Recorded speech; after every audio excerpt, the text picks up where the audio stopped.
What is up, guys? Welcome back. This is a redo as the last video upload, horribly distorted in the end. Something about my channel, blah, blah, blah, whatever. Let's just redo it and get into it. I'm going to go a little quicker this time, a little pressed for time. This is an unboxing. I stopped by at the store L'Occitane in Provence today at the mall, and I was able to buy a couple of really good fragrances. One of them was, where did I, oh yeah. One of them is this guy, L'Homme Cedrat, cedar-based, obviously, cologne, EDT, Eau de Toilette. That is a 75 mils. And I was able to buy this bad boy here, which we're going to be talking about immediately, Eau de Cade, or cod, juniper-based cedar cade wood from L'Occitane in Provence. Bottles right here. It is a 100 mils. What I love about this, guys, it is a classy, timeless, woodsy, spicy, sort of oriental, with a little bit of an aspect of a freshie in terms of that juniper berry. And it almost paints an abstract picture of tobacco in the scent, even though I know it doesn't have any tobacco in there, but it gives a lot of that tobacco-esque impression, if you will, almost like an impressionist painting of tobacco without actually using any tobacco. I know that may sound weird, but think about it. It does have Immortelle. Okay. There's a couple of sites that list entirely different notes for this fragrance. I don't know what that means. I don't know how they got there. I don't know if there were reformulations and one used to be correct and now the other one is correct, or if they're somehow both correct and they just each have half of the dossier of what goes in it. I don't know, because, for example, if you go to one website, it says it has bergamot, petitgrain, cedarwood, pink pepper, cadewood, cistus, and iris, right? But then if you head over to this other website, and I know you know who I'm talking about, it says it has juniper, immortelle, cedar, bergamot, pink pepper, labdanum. And of course, it has a cadewood. So I don't know who all is telling the truth. It doesn't really matter. Those are the types of notes and complexes that you can expect in this fragrance. Now, very briefly, I will mention the nose. Karine Dubreuil of France, or Karen Dubreuil for American accented English that struggles to pronounce correct French. I guess you can call her Karen or Karine. Again, that's Karine Dubreuil. And she's done some Mazzaro stuff, including Bentley Infinite Rush White Edition, Façonnable 2018 for men, Ferrari, she did Scuderia Ferrari, Gianfranco Ferré, she did the Rose Princess, a lot of other stuff. Oh, by the way, if this smells a little familiar in the opening of another very famous house's male cologne, if there is such a thing, it's because she did in fact design Gucci Pour Homme 2, the second coming of the famous Pour Homme 1, which dropped back in 2007. Well, I mean, the second edition did, and first dropped, I don't know when that dropped, maybe like, I don't know, 04, maybe 05, I forget.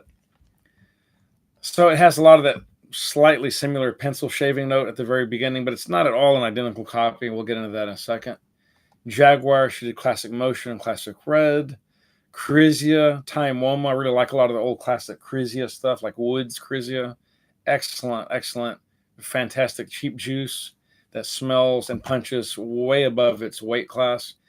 L'Artisan Parfumé, she's done L'Eau d'Ambre and Muret Musc Extreme, and also the Extreme Edition with the gold bottle. And I've only ever gotten my nose thus far on, I think, T for 2 from L'Artisan, so that's my own fault. I should get my nose on those. She's done just about everything from L'Occitane in Provence.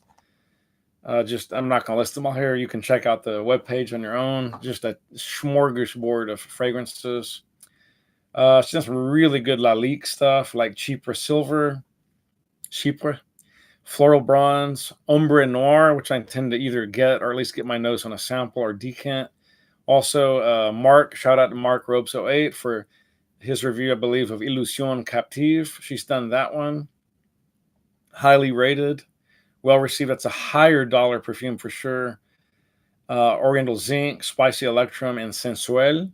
And then she's done some L'Enfant stuff. Really cool looking light bulb type bottles with like almost like lipstick things in the center. I can't, I don't know how else to describe that, but why do women are always get the coolest bottles? What is up on that, man? I want a cool bottle for us guys. Lily Pulitzer, Mabusson. I've been meaning to get my nose on that line. Some of that line, like Aqualis and Une Histoire d'Homme Irrésistible. If anyone out there's ever tried those fragrances, please give me a shout out and let me know because those look delicioso. Michael Bublé, she's done some Michael Michalski. A woman sent a men's cool looking bottles to look kind of like old fashioned army decant bottles based on the city of Berlin. Mimesis, good looking bottles and juice as well. Those are all unisex, 4 frags. They all dropped in 2015. Some Mugler, just one Mugler. That was the Womanity, Aqua Chic, or Roberto Cavalli, some 04 and 2010 stuff. Cavalli Her and Cavalli I Love Him.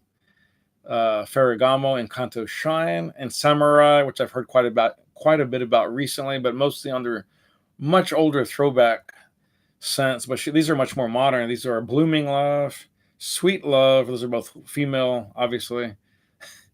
2013s, and also Stay Cool for Men. I'm guessing an Aquatic Freshie. Hey, what else is new? 2013. Also some Sergio Tacchini style. 03. That's looks much more modern, but I guess you never know. 03 is not that old, but and then she did a really cool line called State of Mind, which I kind of felt was probably Russian inspired, and then turns out I was right. Also, before I get onto that line more, she did some YSL, Yves Saint Laurent, vice versa. But talking about State of Mind, I just had this impression that it felt like a Russian sensibility, sense of taste. It turns out the main founder is Katya Balandina, best known under the name of Catherine Laskin Rostovsky. So indeed, I was quite right in my hunch or my intuition that this looked and felt very Russian inspired. But again, the whole line was designed by Karine Dubreuil. So let me know if anyone out there has ever tried or even heard of this company, State of Mind, État d'Esprit. Here are the names of the various fragrances, and these are all unisex. At least that's what it says here. L'Âme Slave, Aesthetic Turbulence, Butterfly Mind, Creative Inspiration, Modern Nomad. That sounds pretty cool. Natural Elegance, Secret of Success, Sense of Humor, Spontaneous Generosity, and Voluptuous Seduction.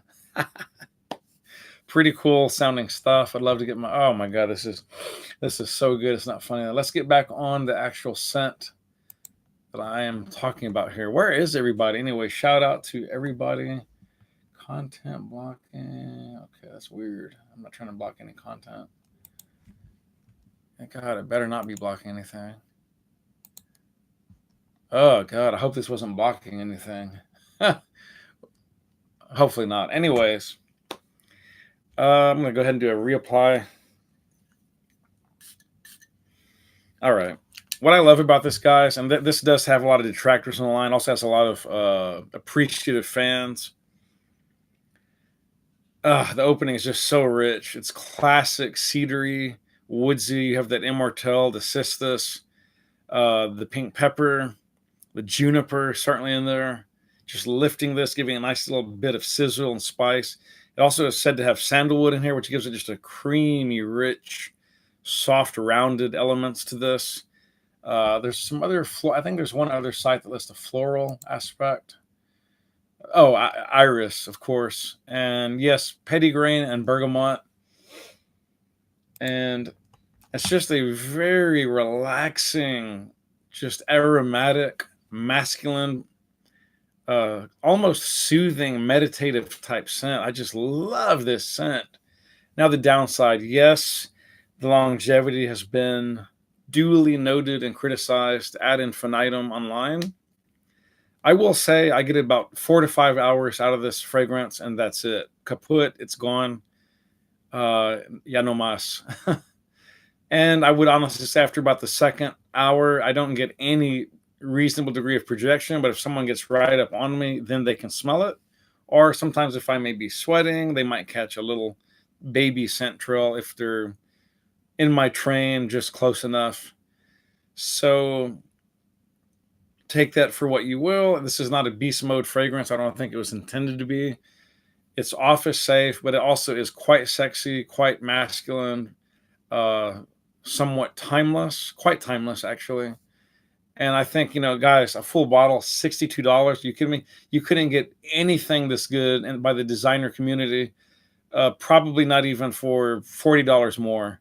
That would barely have better longevity than this. So I don't want to hear the complaints. They're unfounded and fairly ridiculous at this price point. If this cost 120, I would be like, yeah, let's go. This is ridiculous. But at $60 and change, this is a no-brainer. Honestly, take a decant, take the bottle, respritz and reapply if you need to. Problem solved. And if you're a lover of Brooklyn fragrance lover, Carlos, shout out Carlos out there, he has no problem with fragrances that last 4 hours as long as they're really, really good for those 4 hours, and as long as he can reasonably reapply and not feel like he's being ripped off. And I would tend to concur. Now, again, all things being equal, if this was a $500 frag, I would be very, very upset that it only lasted 3 to 4 hours of positive projection. Then after that, virtually dies to immediate and very faint skin scent. Then I'd be very, very disgusted. But at $60 and change, this is no big deal. Absolutely no big deal. And it smells absolutely phenomenal, in my humble opinion. Feel free to disagree. That's going to do it, guys. I've got to go. Spray often, spray well. Live life on your terms, baby, not someone else.